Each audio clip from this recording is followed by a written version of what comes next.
Electricity prices are going up like crazy, and I wanted to be 100% self-reliant with my electricity, so I got a quote to get solar on my house so that I could have that, and it was over $100,000. But in a recent video that I did, I showed you how I was able to do that for 1/4 of the cost at only $25,000, and that's being 100% self-reliant. But in this video, I'm gonna cut that again in half. So it's gonna be about 1/8 of the cost of what the solar company quoted in order to be completely self-reliant. With this setup, I'm able to run my air conditioner because now it's hot out. I'm also able to charge my electric vehicle, which is a Rivian R1S Max Pack, which has the biggest battery pack of the Rivian SUVs.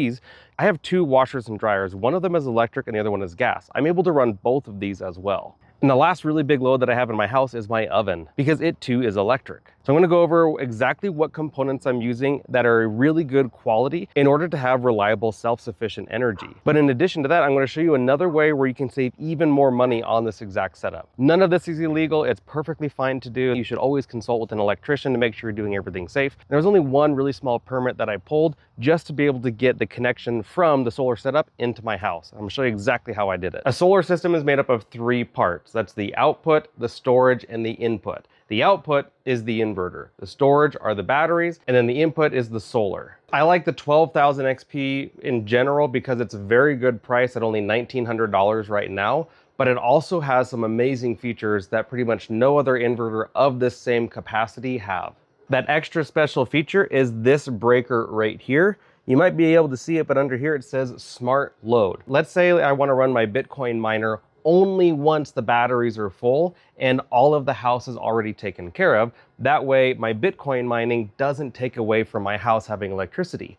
I can set up my own outlet that sticks out the bottom of this, and I plug my Bitcoin miner into that. Now, only when I have excess will the Bitcoin miner run, and it will automatically shut off based on the parameters that I put in the inverter here. One of the other things that I really like are how many solar inputs there are. And being able to have up to 24,000 watts of solar input is absolutely insane. And this is actually far easier to wire than you would expect. Pretty much any novice can do that. So let me show you all that's required to get this up and running to run my whole house. We'll start with the output. You can see this breaker here, right behind here, it says load. So I have my leg 1 as my black and my leg 2 as my red. And this is just 6-gauge wire. You could bump it up to 4-gauge wire if you wanted to be extra safe, but 6-gauge is rated for this amount of power. You'll see that the white comes up and it goes to this big bus bar right here in the back. That is the neutral bus bar. And then the ground wire comes around and goes over here to the grounding bus bar. The main thing here that's really important is that your AC output is properly rated. You can't tell right now because I have this big plug in here, but they call this a 4-square box. It's just a metal box I picked up from Home Depot, but I got an EV or electric vehicle rated NEMA 1450R connection right here, because that is the connector that's actually capable of running 12,000 watts constantly and not melting. Originally, I had just taken this cable and these wires and wired it directly into here, and that was working fine. And then I realized that's really unsafe. And ironically, these cost about the same, so you might as well go with this. I'll have links down below to what I bought. Now, if I do want to charge from a generator, I have this NEMA 1450P, it's P because it's a plug or it has prongs, wired in to the grid input. So you can see I still have black as my leg 1 and red as my leg 2.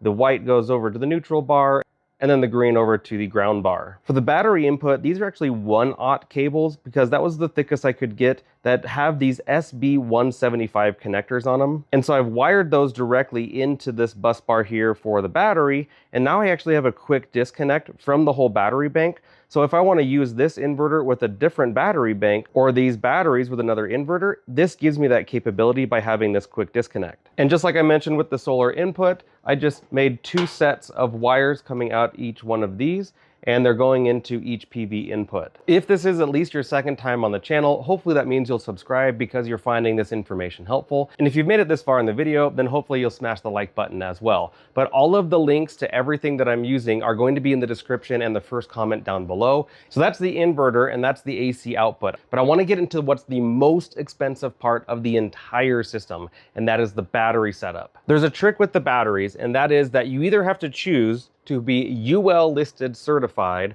or not UL listed. There are many non-UL listed batteries that are UL quality. They simply have not gone through the UL certification process and therefore cannot work in conjunction with the grid. This inverter has the ability to have a dedicated grid input, so that way if your battery and solar system dies, say at 3 in the morning after it's drained for some reason, it will automatically kick back to grid power, and then once the solar recharges the batteries, it will switch back to off-grid power. And if you're going to do a setup like that, you must use UL listed batteries. I'm not doing that setup here, and so using these more affordable batteries that are still very high quality, I was able to save like $700 per battery, and that makes a huge difference. The first thing I want to point out is this battery rack. I bought this from SunGold, and I really like it. You have to assemble it. That part super sucks, but for $750 or so, you get this whole enclosure and you can fit pretty much any battery. Now, you may have seen my other video where I tested these HumpSync batteries and they're good,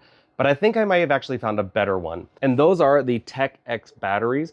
These are the same price as the HumpSync or cheaper, but now you actually get the screen with the ability to adjust all of the communications, so that way you can get it to work with pretty much any inverter. So for example, here I can go into the RS485 connection, which is this one here, or the CAN bus connection. I have found that for the 12,000 XP, I have to use the CAN connection in order to get what's called closed loop communication.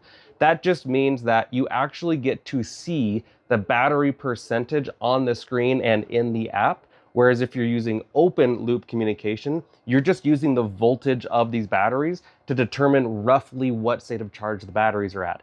Now, I made a mistake early on with these cables. I got myself backwards because I saw these red cables over here from these other batteries. And so obviously this was already my positive bus bar. But on these batteries, the black or the negative is actually on the right side. So I had originally connected these black cables to the positive bus bar, and luckily, because of all the BMS protection in these, it didn't cause a problem at all. Same with the inverter, there was no issue when I made the mistake. And I didn't like how long the cables were that came with the batteries at first. And so I shortened them and cut them down to my own size so that this was going to be nice and clean. And then in the end, I realized that I did have to jump from the left side all the way to the right side. And so what I did is I bought these 4-gauge rated Polaris taps. A Polaris tap is just a way to take a thick cable and join it together. So I ended up putting the cables back together. You might as well just leave them how long they come. And the short communication cable that comes with the batteries wasn't long enough for me because of how I set up this server rack. Technically speaking, I could actually fit 7 batteries in here, because these batteries are not really tall. Some of the other batteries that I've used were really tall and pretty much don't work with any other rack, and that's a huge frustration. These are actually quite short, and so I have tons of airflow through here, so I'm not worried about overheating at all. But I did have to get longer communication cables, and I just bought these. They're like a couple of dollars each on Amazon. So currently these batteries are about $770 each, and if there are coupons that I have for it, they'll be linked down below. But you can see here, these are the dip switches. And you just follow the user manual to tell you what position to put these in, so that way these can have proper communication. But then here you have a state of charge indicator, and then if there's an issue like miscommunication, this alarm light will start flashing. This is the breaker to turn on the whole system, and then this power button will control all of the units. Once they've all been programmed together, you just have one power button for the whole system. Probably the biggest thing to note with these communication cables is that from top down, you actually start in communication port B, and then you come down to port A, and then B to A, and so on. There are 2 other really nice things that I really like about these TechX batteries, more than pretty much any other battery right now. And the first one is that they also include these cable whips, and these are to be used if you're not using a third-party server rack. But you can actually take this whip and connect between 2 batteries, and you just keep stacking all the way up, and you can make one big massive battery pack by using these parallel cables. So these come with every battery in addition to the really long wires. So you have both options in the box at no extra cost. But in addition to that, they include these special brackets, and these clamp onto the side of the TechX batteries. But what's cool is they have these little index points, so you can actually stack the batteries directly on top of each other. So if you just went to Harbor Freight and got one of the 1,000-pound rated furniture dollies, they're like $30. You could put 6 batteries all on top of that using these and have your own mobile battery setup that's going to be super compact And if you just went with this option, which is already included, you wouldn't have to buy this $750 rack. So just another way that TechX is helping this whole system be more affordable. Now, these HumSync batteries are not turned on right now. I am not using them in conjunction with the TechX. This test has all been done with the TechX batteries, and they have worked phenomenally with zero issues at all. I've had zero heat issues, zero communication issues, except for when I was doing RS-485. As long as you use the CAN communication, then it works great. I can't recommend these batteries enough, but they're not UL listed. So if you're gonna do the grid tied setup where the grid automatically takes over, you're definitely gonna have to look for another battery, and I'll put my recommendation down below. I can see that my battery is at 100% state of charge. If I didn't have the communication, I would just have to look at this voltage and personally know that at 54.6 volts, that this is actually full. Now, getting onto the third part, solar is the lifeblood of the whole system. Now, in this case, I've got 24 400 watt bifacial solar panels. I really like these. I found these super cheap for about $100 each, and there are better ones that are 450 watts each and actually have a lower voltage. But you really should just be checking Facebook Marketplace and see if you can get some bifacial 400 to 450 watt panels for really cheap locally. Now is actually an amazing time to get solar because these panels have never been cheaper. But then the next trickiest thing is, where do you put the solar panels? Because if you put them up on the roof, you have to get both a structural permit as well as an electrical permit. And then you also have to get it inspected and use rapid shutdown devices like DC optimizers on these in order to be able to use them on your roof. I didn't want to go through that hassle because I'm trying to do this as affordably as possible. So that's why I have everything mounted on the patent pending Minuteman Solar portable panel stands. These stands are actually not intended to be used forever outside, but the materials used and everything that's all a part of this is actually rated to 25 years of constant outdoor use. And you can see my yard is not flat. I got weeds growing everywhere. It is a total mess. And that's because we moved into this house like 6 or 7 months ago, and it didn't come with a yard. So I still have to do all of the landscaping on this. And so in the meantime, having these fully adjustable stands makes it really easy to work on pretty much any terrain. When you get the Minuteman Solar stands, you get what I call the upper legs. And if you get that, then the bottom edge of the panel just rests on the ground. But because I've got so many weeds here, and because I'm in Idaho where I get snow during the winter, I added the lower legs so that way if it snows, the snow will fall off the front. If there's weeds growing, I have plenty of room before the weeds start to cover the panels. On average, 75% of people who order the panel stands add the lower legs because they don't want to have to worry about dirt and leaves and snow building up on the bottom of the panel. This H bracket here is one of the newest additions. Every kit is now including these. And when you put all of these together, it becomes super strong. But you see that weather station right there? I specifically put that in for one main reason. And that's for getting tracking on what kind of wind these solar panels have gone through. You'll notice these panels here don't even have the H bar on them because this was the older model and I've just not upgraded them. And these have gone through 70-mile-an-hour winds where the wind was coming from this direction, the worst case scenario. And I've not adjusted these since I installed these months ago. And the front row was actually at my old house running that. So they've been in operation for more than a year nonstop. From the inverter, we're going to this EV outlet, and I have it on this NEMA 1450P to SS250R cable. That runs across my garage and then comes into this generator inlet port. This was like 30 or 40 bucks off Amazon. And this is the SS250R connection. It's twist locked into here. And I ran a 6-gauge cable going from this inlet all the way through my attic into my basement. And then inside of my electrical panel, I installed this small device here, which is called an interlock kit. Every electrical panel is going to be a little bit different, so you do have to find the kit that's specific to your panel.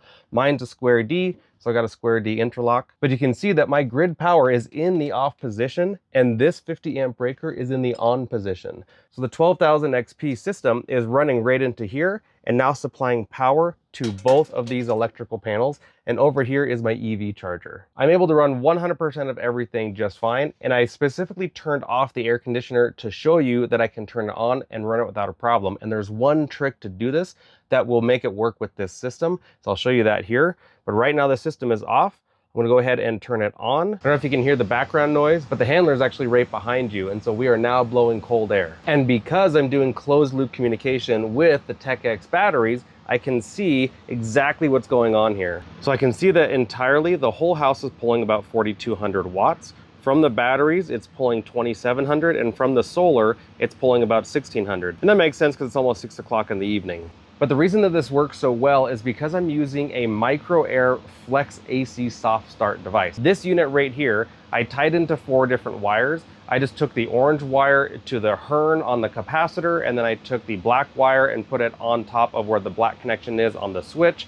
And then I spliced in to this yellow wire that goes from the switch all the way to the compressor inside the air conditioner. And so I spliced on this white wire and this brown wire onto that yellow wire, and now I went from 120 amps of starting power all the way down to about 34 amps, which is just under 9,000 watts. So that makes it really easy to stay within the surge capacity of the 12,000 XP inverter, allowing me to run my air conditioner. So I paid about $400 for that Micro Air device. It's worth every penny. So this entire system is only about $13,500 if you get 6 of these batteries. I'm actually only running 3 of them right now, but I really wish I had 3 more of these because I like these a lot better than any of the other server batteries I've tested, especially for the non-UL listed kind. They're literally the cheapest ones that I can find right now, and they are not cheaping out on quality. This is my live bill right now from Rocky Mountain Power, and you can see for the last few days, it's not fully updated, and I don't know why there are any bars here because I have not been pulling any power from the grid, but you can see how this is completely dropped off by using this setup.